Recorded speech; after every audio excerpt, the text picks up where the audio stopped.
여러분 안녕하세요. 반갑습니다. 울산 부자 만들기 다담TV에 오신 것을 진심 환영합니다. 시간이 정말 빠르게 지나감을 느낍니다. 벌써 한 해가 저물고 있어요.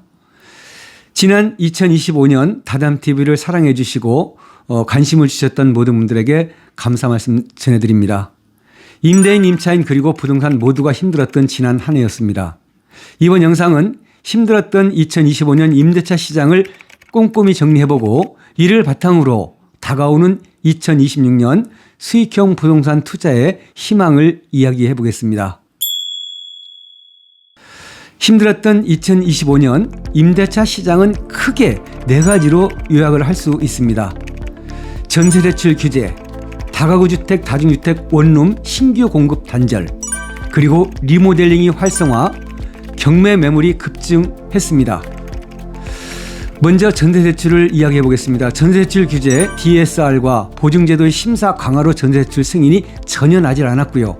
전세사기 영향은 2004년에 이어 2025년에도 임차인들의 전세기피 현상으로 이어졌습니다. 원룸 임대차 시장의 전세가 사라지고 있음을 피부로 느꼈던 한 해였습니다. 또한 임대인과 임차인, 전세보증금 반환의 갈등으로 경매가 급증했죠. 전세 수요의 월세 전환으로 임료가 상승하고 있습니다. 전세 사기와 갭 투자를 막기 위한 전세대출 규제는 임대인, 임차인에게는 가혹할 정도로 지금 현재까지도 힘들게 하고 있습니다. 두 번째로는 신규 공급이 단절되었던 한 해였습니다. 인건비 상승과 건축 자재비 인상은 매매 가격 상승으로 이어졌고 전세대출 규제는 갭 투자를 어렵게 만들었습니다. 11호 부동산 대책과 경제 불확실성 등으로 매수인들은 매수 관망으로 등을 돌리거나 아니면 경매 취득에 관심이 쏠리게 되었습니다. 신축 매매가 어려워지면서 신축 공급이 단절되었고 매매가 단절되면서 구축 매물도 매매 가격이 동반 하락하게 되었습니다. 매매 가격을 많이 내려도 쉽게 재매매가 되지 않는 환경으로 변했죠. 정말 답답한 환경이었습니다. 신축 매매 가격 상승과 전세 보증금을 활용할 수 없는 투자자 입장에서는 본인 투자금이 증가할 수밖에 없고 저렴한 급매물을 찾거나 경매 시장으로 관심을 돌렸던 지난 2025년 매매 시장이었습니다. 이처럼 신축 공급이 단절되었지만 다중주택 리모델링 사업이 활성화되었습니다. 리모델링의 주요 장점은 신축 대비 비용이 절감이 되죠. 신축 건물 비용은 풀옵션 포함해서 평당 800에서 1000만 원 정도 이상이지만 리모델링은 그 절반 수준이면 할 수 있기 때문입니다. 임대 경쟁력이 강화됩니다. 최신 인테리어와 설비로 신축급 월세를 받을 수 있어 수익률이 좋아지고 공실이 없게 됩니다.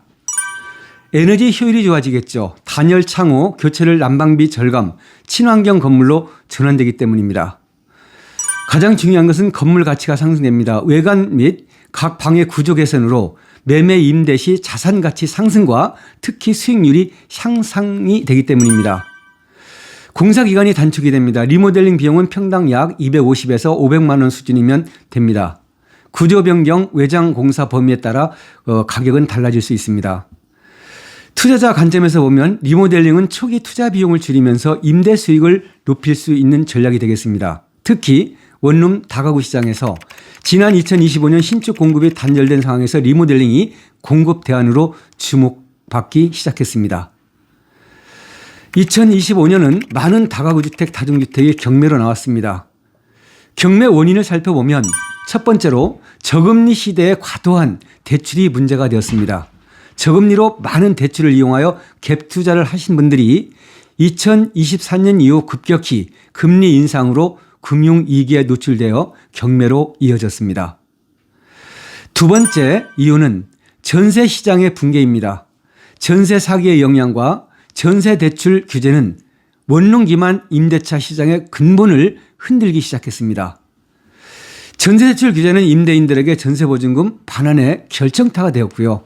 결국 전세 보증금 반환하지 못하는 임대인들은 경매로 이어졌습니다. 매수인들은 경매로 저렴하게 건물을 취득할 수 있는 좋은 기회였으나 취득 후 부작용도 만만치 않게 나타납니다. 세입자와 명도의 문제, 분쟁을 하고 권리 분석 실패로 인한 예상치 못한 채권이나 추가 비용이 발생되기도 합니다. 시설 노후화로 인한 수리비 부담을 겪기도 했죠. 또한 경락대금 대출을 신탁회사를 통해 실행한 투자자들이 참 많은데요. 이런 신탁대출을 이용한 경우 임대차 계약에 있어 계약에 문제가 발생하고 임차인 보호가 되지 않는 계약이 발생하기도 했습니다. 여러분, 신탁대출을 이용한 경우 다음 영상에서 상세하게 그 문제점을 안내드리겠습니다. 2025년 임대차 시장을 다시 정리하면 전세대출 규제가 임대차 시장을 크게 흔들었습니다. 전세대출 규제는 전세가 사라지고 이로 인해 전세금 반환의 문제로 많은 건물이 경매로 이어졌고 전세가 사라지면서 갭투자가 사라졌습니다. 전세 수요가 월세로 전환되면서 임대료 상승으로 이어졌습니다. 건축비 상승과 건축비 회수 문제로 신규 공급이 단절된 시장이었습니다. 여러분, 다가오는 2026년 원룸 시장은 과연 어떻게 전개될까요? 시장의 근본적인 구조 자체가 뒤바뀔 대격변이 예상됩니다. 임대인과 임차인 모두 2026년 임대차 시장에서 어떤 포지션을 잡아야 할지 그 명확한 인사이트를 드려봅니다.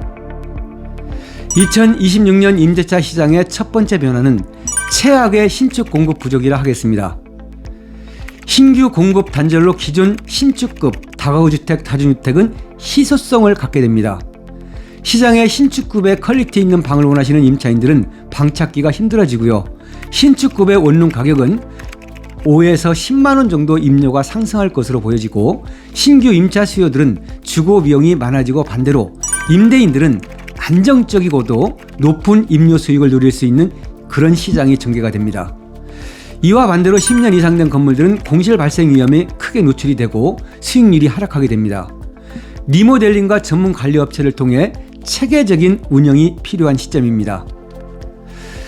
여러분, 두 번째 변화는 원룸 시장의 다가구 주택, 다중주택의 전세는 소멸합니다. 대출 규제로 결국 다가구 주택 시장에서 전세라는 상품 자체가 사라지는 수순을 밟게 되는데요. 전세 소멸은 월세 수요 증가로 이어지고 월세 가격 상승으로 나타납니다. 계약갱신이 종료되는 전세의 월세 전환, 수요까지 합쳐지면 임차인들의 주거 비용은 최악의 환경에 직면하게 될 수도 있습니다. 자, 다음은 세 번째 변화입니다. 세 번째 변화는 양극화입니다. 주택의 질적 양극화와 공실의 양극화가 두드러지게 나타나게 됩니다. 신규 공급이 멈추면서 신축급 매물과 구축을 중심으로 안전하고 관리가 잘 된 주택과 노후되고 관리가 안 된 주택 간의 임대료 차이가 훨씬 커지고요. 또한 공실이 없는 신축 건물과 관리가 안 된 구축의 공실의 차이가 크고 공실 기간이 길 것으로 예측이 됩니다. 여러분, 월세를 받아 현금 흐름을 잡고 노후 준비로 원룸 건물 취득을 생각하고 계시지만 겁도 나고요.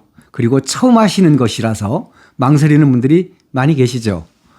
결정하지 못하고 계속 건물만 알아보고 다니시는 분들 참 많습니다. 여러분, 2026년은 다가구 주택, 다중주택 투자에 가장 큰 기회가 될 수 있습니다.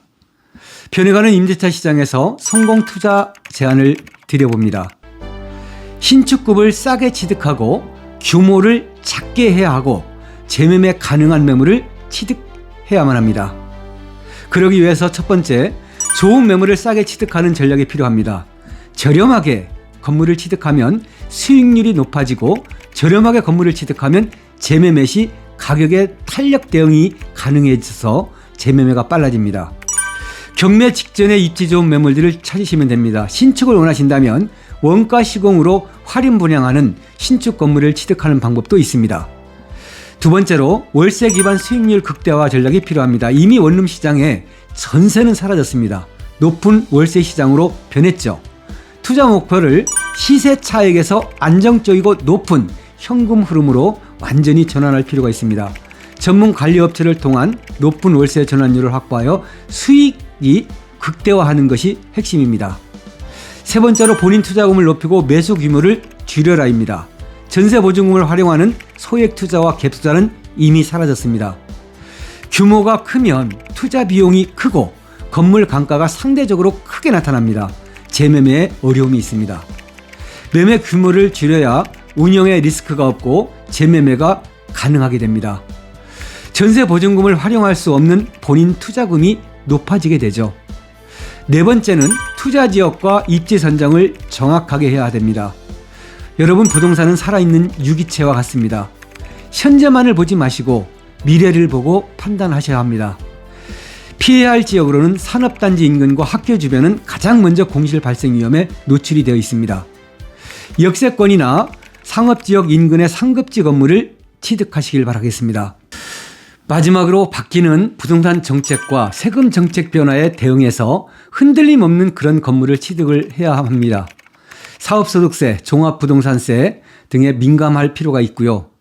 여러분, 지금 불법 건물을 양성화하고 있죠. 그러나 양성 후에는 불법 건물에 대한 무거운 벌금과 규제가 더욱 강화될 것으로 예측이 됩니다. 물건을 취득할 때 불법 건물이 아닌 건물을 취득을 해야 되겠죠. 여러분, 2026년을 기점으로 수익형 부동산 투자 전략이 완전히 바뀌고 있습니다. 시장이 바뀌기 때문이죠. 좋은 건물 원하시죠? 저렴한 건물 원하시죠, 여러분? 수익률 좋은 건물 원하시죠? 입지 좋은 건물, 재매매가 가능한 그런 건물 원하시고 계십니다. 이런 건물은 모두가 원하는 건물입니다. 좋은 매물은 저렴하게 취득하는 방법이 여러분 따로 있습니다. 수익률이 좋고 재매매가 가능한 지역에 매물 취득하는 방법이 따로 있어요. 사야 할지, 사서는 안 될 매물인지 정확하게 여러분들에게 판단해 드리겠습니다.